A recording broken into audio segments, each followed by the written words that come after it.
8 de la mañana con 9 minutos, 8 con 9 minutos. Saludamos a esta hora con el sociólogo, docente universitario, investigador Franklin Ramírez, que nos acompaña de forma telemática. Franklin, buenos días. Bienvenido, le saludamos. Alexis Moncayo, quien le habla, Licenia Espinel. Gracias por estar en el espacio de Punto Noticias, primera emisión. Hace pocos instantes el presidente de la CONAIE dice que una eventual candidatura presidencial será el resultado de una decisión colectiva, no individual, y cuando ya no ejerza las funciones de presidente de la CONAIE. ¿Cómo valorar esta respuesta que ha dado el presidente de la CONAIE, una interrogante que le acaba de hacer nuestro compañero Alexis Moncayo respecto a su futuro político? Buen día, gracias por la invitación. Desde octubre de 2019, Leonidas Diza es una figura política nacional, una figura del campo nacional, popular, democrático, que en junio del año pasado cobró una dimensión, además de mayor envergadura. Claramente él en su proyección política combina su lugar como dirigente indígena, dirigente de una organización indígena, la más importante del país, pero también como un actor con capacidad de representación política nacional y con un discurso de cambio en relación al modelo neoliberal dominante. Entonces, desde esa perspectiva, parece que su proyección hacia la disputa del poder nacional es algo que se viene labrando en su trayectoria de lucha.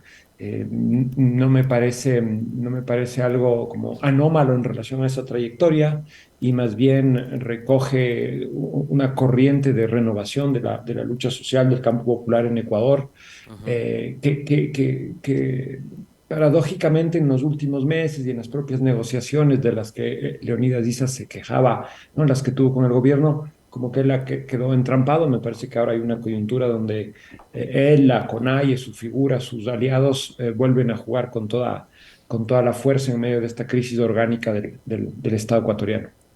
Franklin, un gusto como siempre poder conversar con usted. Buenos días.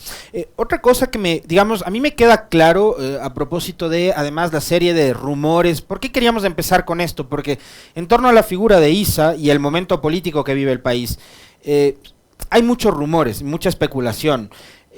Digamos, lo que a ratos simplificamos en el debate de la política es reducir todo a elecciones, ¿no? Entonces, el correísmo quiere que se anticipen elecciones porque acabaron de ganar las seccionales y la consulta y quiere ser gobierno. El Partido Social Cristiano no quiere porque perdieron y porque tienen que recomponerse. La CONAIE quiere porque quieren que ISA sea. Entonces, todo lo reducimos únicamente al campo de lo electoral, ¿no? Pero en política hay un espectro y un campo muy, muy grande. Entonces, yo lo que noto, digo, más allá de lo que usted además acertadamente anota, es que ISA tiene una estrategia, ¿no? Hay una estrategia clarísima y yo lo ato también a su respuesta de por qué no convocan a una movilización, que además para mí, digamos, ir a una nueva movilización después del 19 de junio y ahora, y lo que nos dice Leonidas Diza es, a ver, en este momento, como está el país, movilizarnos sería el pretexto para que nos infiltren la protesta y que los grupos criminales, delincuenciales, entren y terminen contaminando, dañando todo lo que ha conseguido el movimiento indígena. ¿Cómo entender también estas jugadas, estas movidas, con un tipo que yo considero, Leonidas Diza, es probablemente de lo más ideológico, de lo más serio que tiene en este momento la organización con respecto de la coyuntura y el momento que vive también el país y el gobierno nacional? Sí, efectivamente, bueno, la CONAIE siempre ha tenido un proyecto político que conjuga esa mirada desde el movimiento indígena, pero también como fuerza popular nacional. Esto no es una novedad. Me parece que ISA, a partir del retorno neoliberal del 2019, se coloca como el principal contradictor de este proceso, conjugando otra vez el discurso étnico y un discurso de clase. Esa articulación se había perdido de algún modo en años previos, en particular durante el ciclo correísta en la CONAIE, pero es una dimensión del discurso político, de la identidad política del movimiento indígena que siempre ha estado ahí. Leonidas Diza vuelve a hablar ese lenguaje y coloca al proyecto de la CONAIE al servicio de la nación, al servicio del conjunto de las fuerzas sociales, de las fuerzas populares.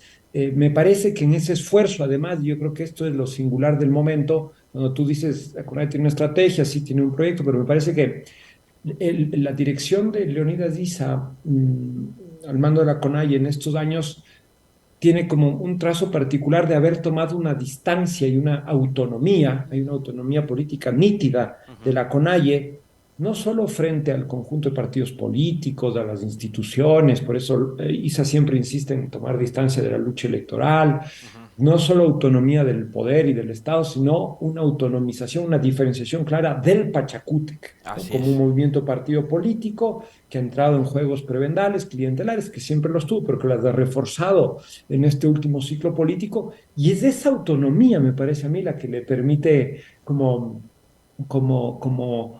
situarse como una figura política nacional en capacidad de disputar, insisto, desde el campo popular, democrático, desde las izquierdas, desde el proyecto histórico del movimiento indígena, como una figura de cambio político a nivel nacional, como pocas veces han surgido en los últimos años, diría yo.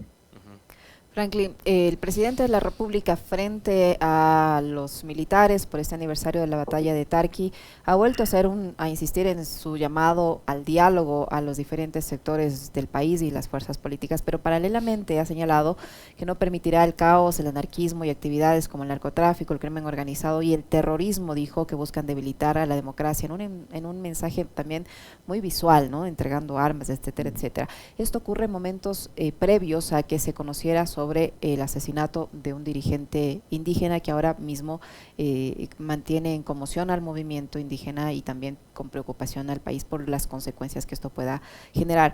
Nuevamente el presidente insiste en su llamado al diálogo. ¿Se puede creer que es sincero ese llamado al diálogo cuando paralelamente hace este tipo de declaraciones y advertencias a los sectores que se oponen a su gobierno o que cuestionan las decisiones de su gobierno? En primer lugar, sí quería dar como mis condolencias a la comunidad indígena, a la familia de este dirigente, a la CONAIE. Es un suceso absolutamente como lamentable y digno de toda condena. El Estado ecuatoriano no garantiza mínima seguridad de la ciudadanía en ningún lugar. Cuando yo hablo de una crisis orgánica del Estado, me refiero a algo que excede la crisis económica, social o política, sino que articula todas esas dimensiones en el marco de una pérdida total de credibilidad y de legitimidad de la clase política que gobierna, ¿no? Crisis económicas y sociales de nuestros países están permanentemente asediándonos, pero una crisis orgánica del Estado remite a una forma estructural de descomposición de la economía, de la sociedad del Estado, en el marco de la pérdida total de credibilidad de la clase política y en este caso del presidente. Entonces, respecto a tu pregunta, Yesenia, eh, eh, la invocatoria de Lazo al diálogo cae en el terreno de lo inasimilable por la sociedad, tal como cayó su mensaje luego de las elecciones del 5 de febrero, donde convocó a un diálogo nacional a las distintas fuerzas sin decir para qué, en qué sentido, con qué dirección y sin comprometerse absolutamente a nada. Lazo no tiene ningún compromiso con la verdad, no tiene ningún compromiso con su propia palabra. Sus declaraciones son para poner un tweet o un mensaje en las redes sociales y nada más.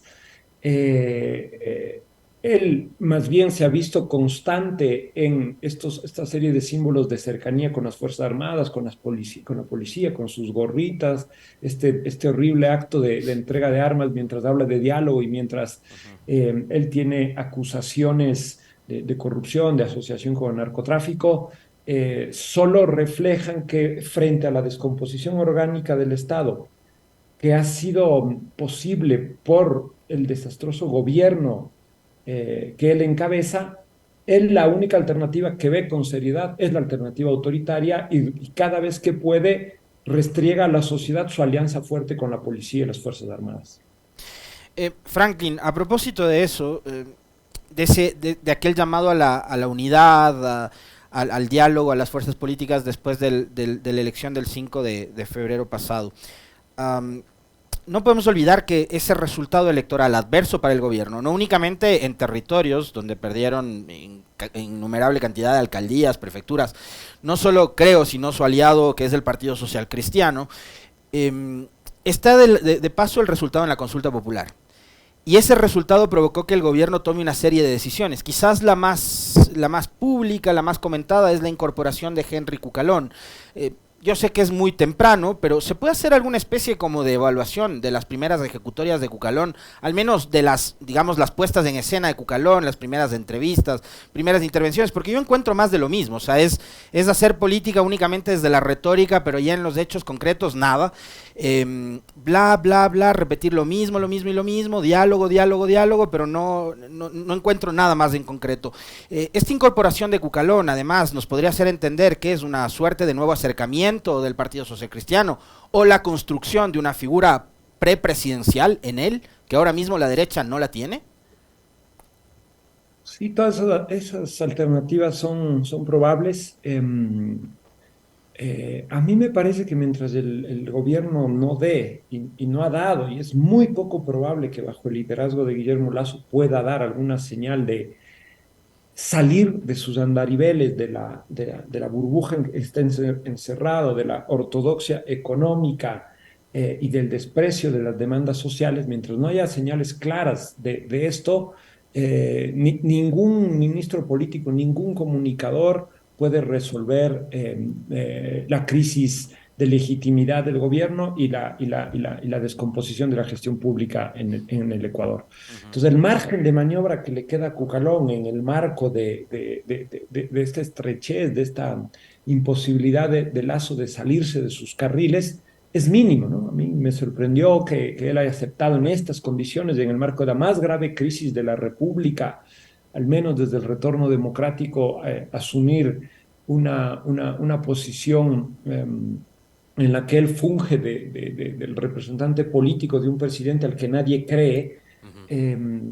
eh, entonces, claro, uno entra ahí a especular, sí es todavía el Partido Social Cristiano, sí es una forma de preparar la transición. Se me hace muy difícil que en el marco de un gobierno como este, cualquier figura que lo represente pueda pensar que puede tener réditos electorales hacia futuro. Pero sí, todo se presta a la sospecha cuando descreemos en tal nivel de las instituciones. Eh, yo no dudo de su voluntad, ha dado ciertas señales como de apertura, pero me parece que como el soporte que tiene en la lógica de gobierno, esta línea autoritaria, esta ortodoxia neoliberal, este encierro en su discurso, esta negativa de reconocer sus errores y de reconocer democráticamente las demandas, es básicamente una negación de la política. Entonces yo no veo cómo ningún ministro de la política en esas condiciones pueda recomponer el diálogo con la sociedad, con los partidos y oxigenar el juego institucional en este momento, ¿no? El principal problema del país es la pérdida de legitimidad del gobierno en el marco de esta crisis orgánica del Estado, de la República, y no se ve que el gobierno tome con seriedad eso, sino que recompone su discurso de lo que oímos ayer de Lasso, ¿no? Anarquistas, terroristas, desconociendo el escenario, mientras que el coro mediático vuelve a hablar de un golpe de Estado, ¿no? Entonces, vemos que no se mueven las cosas, vemos que hay un encierro en la cúpula gubernativa y esto no da señales claras para cualquier recomposición democrática de este escenario de crisis, ¿no? Me parece que esto es lo que está en juego, ¿no? Y hay una transición en curso, se han movido los factores de poder, sobre todo en el bloque dominante.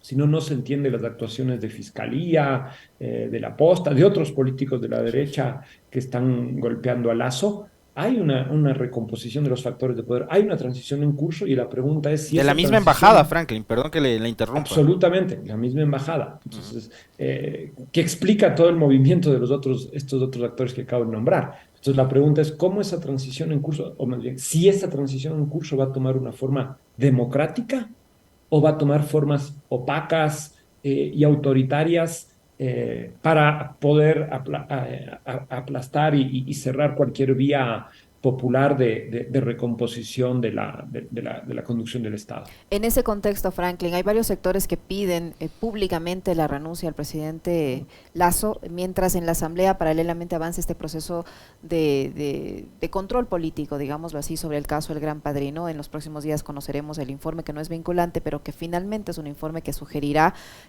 posiblemente un juicio político en la Asamblea Nacional, que tiene que tener el visto bueno de la Corte Constitucional. ¿Qué futuro le ve a este proceso y a la estabilidad del gobierno o a la legitimidad que este informe, prospere o no prospere, le dé al gobierno para continuar en funciones? Me parece que esta comisión y su eventual informe, ¿no? Y el eventual llamado al juicio político es parte de esta transición en curso, ¿no? De cómo se están moviendo los factores de poder.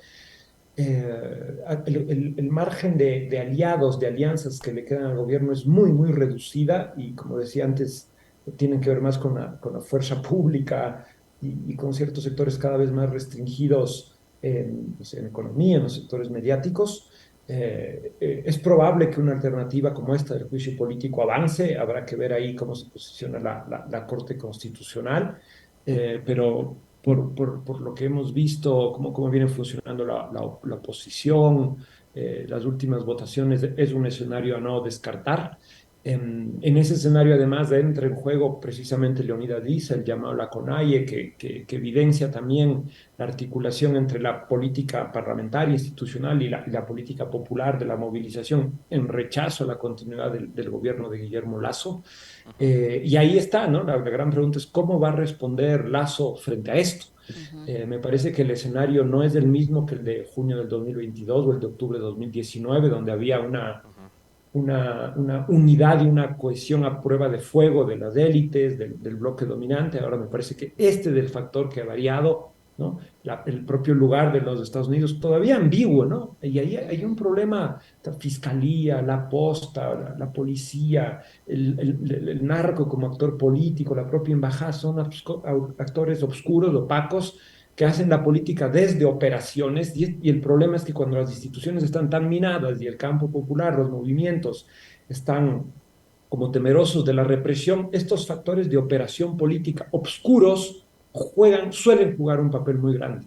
Entonces, entre esta salida entre lo autoritario y la vía autoritaria y la democrática, tenemos esta zona gris que no conocemos muy bien, ¿no? De pronto Fiscalía tira un informe otra vez frente a los opositores, aparece otro informe de inteligencia por acá, ¿no? La política oscura, opaca, los sótanos del Estado que se ponen en primera línea en este momento. Por ahí hay algo que todavía no terminamos de ver, pero que puede condicionar esta transición y me parece que Lasso ve los escenarios por venir en torno a esta articulación entre la fuerza pública, los militares y estos jugadores opacos, estas operaciones de Estado para deslegitimar a la oposición, al juicio político, a una eventual salida de muerte cruzada. Todas esas son salidas institucionales, ¿no? Como bien decía Leonidas Diza, seguramente una movilización como esta nos van a infiltrar. Él está claramente aludiendo a las operaciones opacas del Estado y del poder para hacer política, ¿no? Que no son condiciones democráticas de protesta.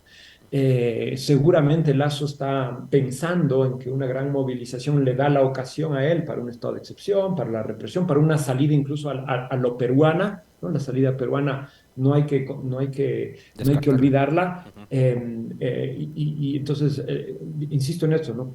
La gran pregunta es cómo va a responder el gobierno de Guillermo Lasso frente a este escenario de total agitación política, de descomposición del Estado y de demanda de un cambio en las más altas cimas del poder. Hay una palabra que se menciona muy frecuentemente cuando hay elecciones y es el de la legitimidad. Y yo quiero ahora mismo traer la colación a propósito de algo que nos decía hace un momento Leonidas Diza, cuando él se refería a la posibilidad de que el presidente Lasso convoque a una muerte cruzada. Y él decía, ¿cómo un presidente con tan poca legitimidad, con tan baja credibilidad, va a atentar o barrer contra las instituciones democráticas, en este caso la Asamblea Nacional. Pero la Asamblea Nacional también tiene haces bajo la manga, o sea, podríamos ir a eso que algunos llaman el denominado choque de trenes, ¿no?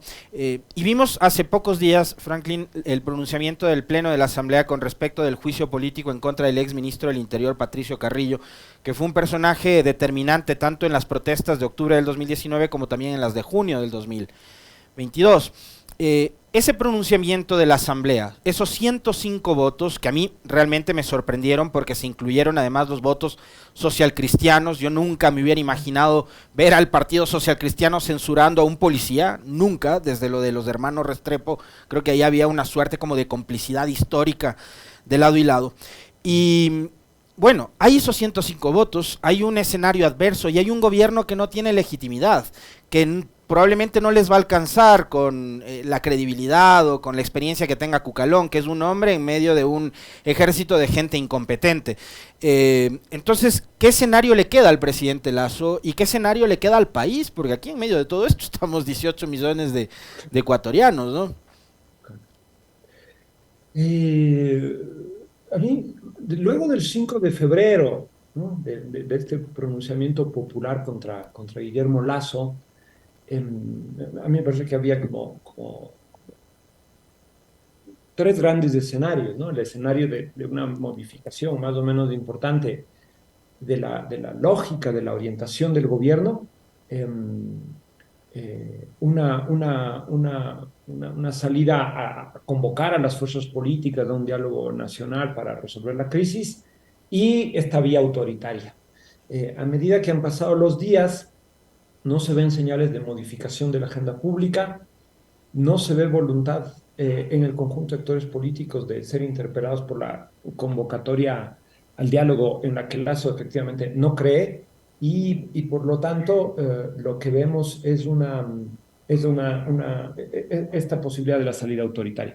En ese margen, no hay que descartar la posibilidad de que Guillermo Lasso convoque a la muerte cruzada. O sea, así como uno dice, en este momento el gobierno no tiene legitimidad, no tiene credibilidad, tal como está diseñada la muerte cruzada, que yo creo que ese fue un problema en el diseño de Montecristi, le da un periodo que si bien no es largo, es un periodo de 6 meses para recomponer ciertas variables, para jugar solo en una cancha despejada, y esto puede condicionar unas eventuales futuras elecciones. No hay que olvidar que el voto por el sí tuvo más de 40%. Yo esperaba un resultado mucho más amplio en relación al no, por la articulación de actores que se sumaron al rechazo a la consulta popular del presidente. Tuvo una votación que yo no diría que es desdeñable. Esta sería una salida institucional, ¿no? No sería efectivamente del todo legítimo y democrático en estas condiciones que un presidente repudiado por el voto, por las grandes fuerzas populares de políticas en la Asamblea, por los movimientos sociales, como tenga este recurso, pero está diseñado ahí, lo puede operar. Es una salida institucional, me parece que hay que jugar en el marco de las condiciones de la democracia que tiene el país.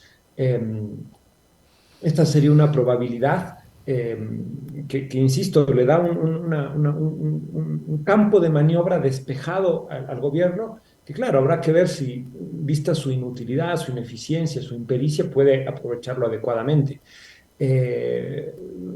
O sea, hay que abogar por las salidas institucionales. Yo tengo muchísimo temor y cada vez más por cómo se están planteando las cosas de una salida por la vía de la violencia, el autoritarismo y el cierre democrático. Esto es lo que hay que vigilar. Los actores democráticos, los medios, la sociedad civil tienen que vigilar por esta cuestión. Franklin, ¿hay temor o hay la posibilidad de, como están las condiciones, de que se produzca en los próximos meses un nuevo estallido social? La CONAIE, o el presidente de la CONAIE dice que no van a movilizarse por ahora, que no hay paro nacional, que las decisiones que han tomado son de movilizaciones en sus territorios o acciones en sus territorios, dependiendo de las respuestas que tenga el gobierno nacional, que no se retiran de las mesas de diálogo y porque por ahora pues el tema queda allí. Sin embargo, el movimiento indígena, al ver que no se está cumpliendo los acuerdos, va a ir incrementándose ese malestar. sumado a las necesidades que tiene el pueblo ecuatoriano en cuanto a la economía, al desempleo, a la salud, etcétera, que tampoco están siendo cumplidas por el gobierno. ¿Existe esa posibilidad de que en los próximos meses volvamos a tener escenarios de convulsión? Uno se pregunta en este momento de crisis orgánica de la República, ¿por qué no hay movilización ya? Este es no tanto, ¿no? ¿Por qué? Crisis económica, la corrupción, las más altas esferas y parecería que la cosa tiene una calma tensa, pero calma al fin. O sea, a mí me parece que están jugando las instituciones, la Asamblea está cumpliendo su papel de control político. Vamos a ver si Lazo acude, si se toma en serio la fiscalización y la rendición de cuentas, que es una dinámica fundamental de la democracia. Pero está operando eso, ¿no? Me parece que la operación de la Asamblea también contiene un poco un eventual estallido. Me parece que el propio Leonidas dice, juega, o sea, no juega, como ve esto, ¿no? Ve esto, sabe que hay un juicio político, sabe que está procesando ahí, sabe de la dinámica autoritaria del gobierno y lo peligroso que sería llamar a un diálogo, a una movilización nacional en este instante, va tomando con pausa. Están jugando la política y las instituciones, ¿no? Cuando están jugando la política y las instituciones, se reducen los incentivos para que la movilización popular se despegue. Pero claramente, si en medio de esta crisis política o de la dimensión más política de la crisis, siguen incrementando los índices de violencia, de criminalidad, la pobreza, como la inviabilidad de la cotidianidad, de la economía en el país, las válvulas de escape por la vía de la protesta, no solo el movimiento indígena, sino de una multiplicación de focos de conflictividad por aquí y por allá, que es lo que hemos venido teniendo sistemáticamente desde 2018, ¿no? Los niveles de conflictividad siguen elevándose más allá de las convocatorias del movimiento indígena. Entonces eso está ahí, va a ser disponible, ¿no? La pregunta es, si uno mira el escenario peruano, van 2 meses de movilización popular y no consiguen recomponer el juego democrático, ¿no? Hay muchas veces que esa movilización social no tiene pasajes, no tiene conexión con la representación política y no logran modificar las cosas, ¿no? Me parece que en este momento, aunque hablen distintos lenguajes, aunque no se quieran reconocer mutuamente el juego político en la Asamblea, hegemonizado por la Revolución Ciudadana, y el juego de la lucha social hegemonizado por la CONAI y por la Unidas DISA, entran en un andarivel que se acompaña frente a la debilidad de las élites, a su rostro autoritario, a su ineficacia y a su carácter malogrado luego de 2 años en el poder. Franklin, antes de cerrar, porque se nos va terminando el tiempo, sí me gustaría conocer un poco su lectura con respecto de los resultados electorales en las seccionales del 5 de febrero. La respuesta del pueblo de Quito y de Pichincha, nuevamente optar por las candidaturas de la Revolución Ciudadana, lo que ha sucedido en Guayas y Guayaquil, que me parece que es uno de los resultados más sorpresivos, y la victoria de Cristóbal Lloret en Azuay, lo propio Jofre Poma en Sucumbíos, uno de los perseguidos de las jornadas de octubre del 19. ¿Cómo entender estos resultados y también desde su perspectiva saber qué es lo que les espera a estas nuevas autoridades locales en un país que demanda por seguridad y van a empezar a demandarle eso viendo que hay un gobierno que no hace nada, que está cruzado de brazos a la autoridad más cercana que tienen, ¿no? En este caso alcaldías o prefecturas?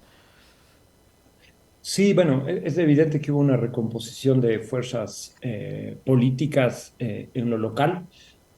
La derecha y sus grandes aliados perdieron lugar, perdieron representación, perdieron fuerza.